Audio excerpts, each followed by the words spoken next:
열린교회 성도 여러분 안녕하세요. 12월 12일 매일 성경 묵상 함께 하겠습니다. 오늘 묵상할 말씀은 아모스 7장 1절에서 9절까지의 말씀입니다. 함께 읽겠습니다. 주 여호와께서 내게 보이신 것이 이러하니라. 왕이 풀을 벤 후 풀이 다시 움돋기 시작할 때에 주께서 메뚜기를 지으심에 메뚜기가 땅의 풀을 다 먹은지라. 내가 이르되 주 여호와여 청하건대 사하소서. 야곱이 미약하오니 어떻게 서리이까 하매 여호와께서 이에 대하여 뜻을 돌이키셨으므로 이것이 이루어지지 아니하리라. 여호와께서 말씀하셨느니라. 주 여호와께서 또 내게 보이신 것이 이러하니라. 주 여호와께서 명령하여 불로 징벌하게 하시니 불이 큰 바다를 삼키고 육지까지 먹으려 하는지라. 이에 내가 이르되 주 여호와여 청하건대 그치소서. 야곱이 미약하오니 어떻게 서리이까 하매 주 여호와께서 이에 대하여 뜻을 돌이켜 주 여호와께서 이르시되 이것도 이루지 아니하리라 하시니라. 또 내게 보이신 것이 이러하니라. 다림줄을 가지고 쌓은 담 곁에 주께서 손에 다림줄을 잡고 서셨더니 여호와께서 내게 이르시되 아모스야 내가 무엇을 보느냐. 내가 대답하되 다림줄이니이다. 주께서 이르시되 내가 다림줄을 내 백성 이스라엘 가운데 두고 다시는 용서하지 아니하리니 이삭의 산당들이 황폐되며 이스라엘의 성소들이 파괴될 것이라. 내가 일어나 칼로 여로보암의 집을 치리라 하시니라. 아멘. 아모스서 7장에서 9장까지는 아모스가 보았던 5가지 환상이 기록되어 있습니다. 오늘 본문에는 그 중에 3가지 환상이 있는데요. 첫 번째는 1절부터 3절까지로 메뚜기 떼가 땅의 풀을 다 먹는 환상입니다. 메뚜기가 등장하는 건 언제입니까? 왕이 풀을 벤 후 풀이 다시 움돋기 시작할 때입니다. 여기서 풀은 단지 들에 나른 풀이라기보다는 모든 곡식을 포함하는 말입니다. 팔레스타인에서 첫 번째 수확한 것은 왕의 몫이라고 합니다. 일반 백성은 두 번째 수확을 차지할 수가 있는데요.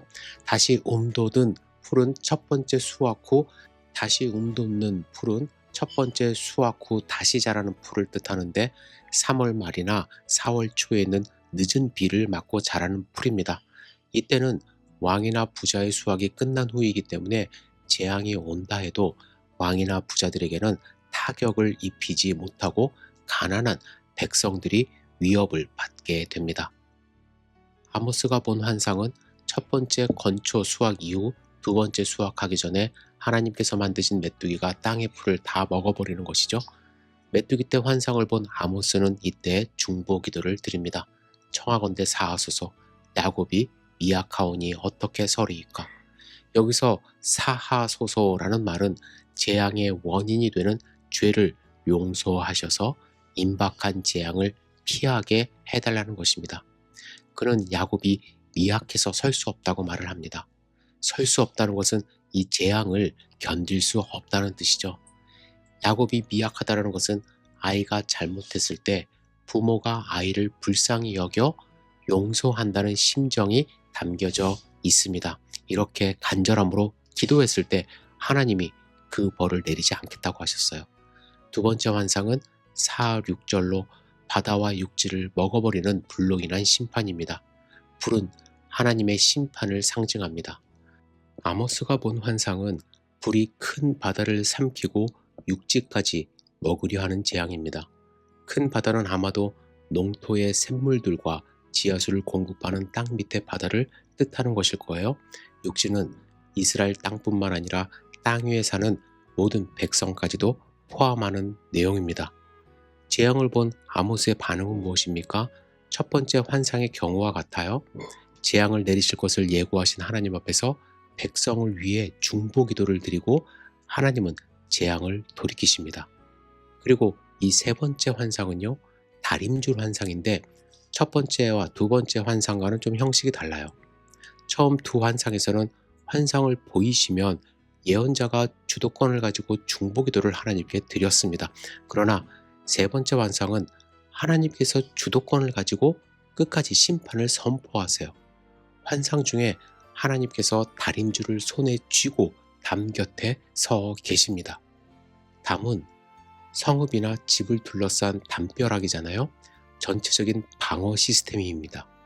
다림줄이라는 것은요, 무게가 가는 돌이나 금속을 매단 줄로서 벽을 쌓을 때 벽의 수직 상태를 알아보기 위해 사용하는 도구입니다. 그래서 다림줄의 역할은 성이 제대로 지어지는지를 측정하는 것이죠. 그래서 결과가 불량하면 파괴를 명령하는 것입니다.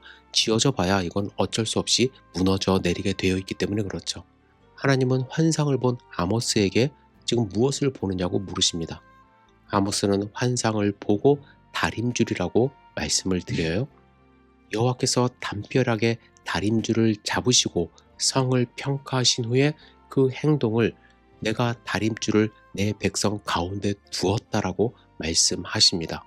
지금 하나님이 다림줄을 쥐고서 이 백성들을 평가하고 계시는 거예요. 그들이 올바로 서고 있는지를 평가하고 계신다고 말씀합니다.